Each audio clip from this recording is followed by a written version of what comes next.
There's this quote that reminds me of a person: do good and good will come to you. This person I'm going to talk about today is really important to me. He was one of my neighbors. I met him when I was about 12 years old. He was around 70 years old during that time. I will talk about Richard Ryder's life, his accomplishments, and how he positively impacted my life. So when I first met Richard, I met his wife first. It was during the summer when I was about 12 years old, I believe, and I was next door. I was helping my neighbor with something with my siblings, and his wife came out into her backyard and she saw us and she's like, "Are any of you guys willing to earn money?" And we're like, "Yeah, sure." So she ended up saying like it was raking up leaves in the front yard. My brothers didn't want to do that, so I did. I went to help out and I raked up the leaves. It took about like 20 to 15 minutes. 15 to 20 minutes. It didn't take long. And after that, they're like, whenever you see leaves, you could just come and knock on the door and ask that you want to rake up the leaves so you can earn money. And I would go twice a week. And when I first started talking to them, Richard told me once when I first had an interaction with him, he's like, "You're that little girl, huh?" And I was like, "What do you mean?" He's like, "That little girl that was always running around the block." And I was like, "What do you mean?" He's like, "There's always this little girl that's running around the block going back and forth from like one point to the other." And I was like, "I think that's me." And he's like, "Why are you always running everywhere?" And I was like, "Oh, it's because I just like to run." And he's like, "That's interesting to see a 12-year-old running around everywhere." Well, to be fair, like when I was 12 years old, I first started. That was when I was in like middle school. I joined the cross country team and I liked getting into running.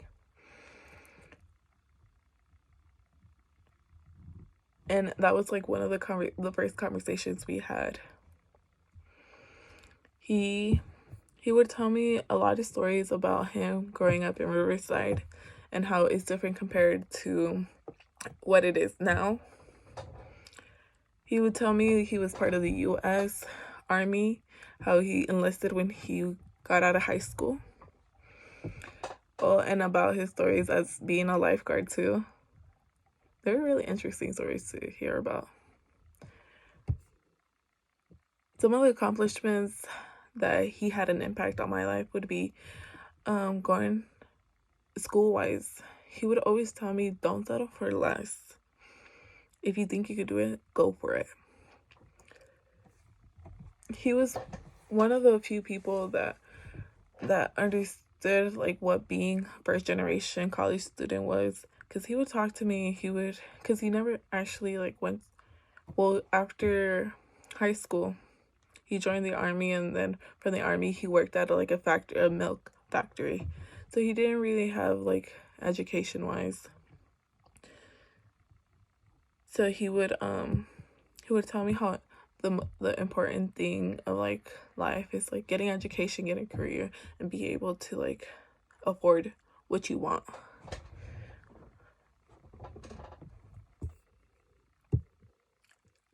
The way he impacted my life, he's one of the few people I was able to rely on. He was a person who was understanding, not quick to judge, but we did bump heads a few times. But that's very understanding because we had different views, but we would talk about it and explain one side of the view and the other side of the view. He was never the type to sugarcoat anything, so he would tell you up front and would be blunt about it. And he was like a grandpa to me.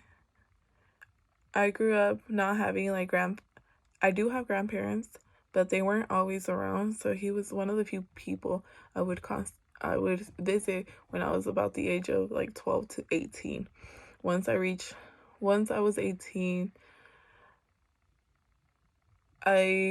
he moved to a senior home, And from there, I would visit him once a week. But then like COVID hit and I wasn't really able to see him much. Since then, I haven't seen him.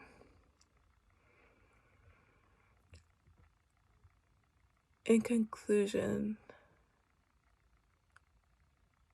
today I talked about Richard's life, accomplishments, and the impact it had on my life. Now you know how he impacted my life and how important he is to my life. Do good and good will come to you is a quote that reminds me of him.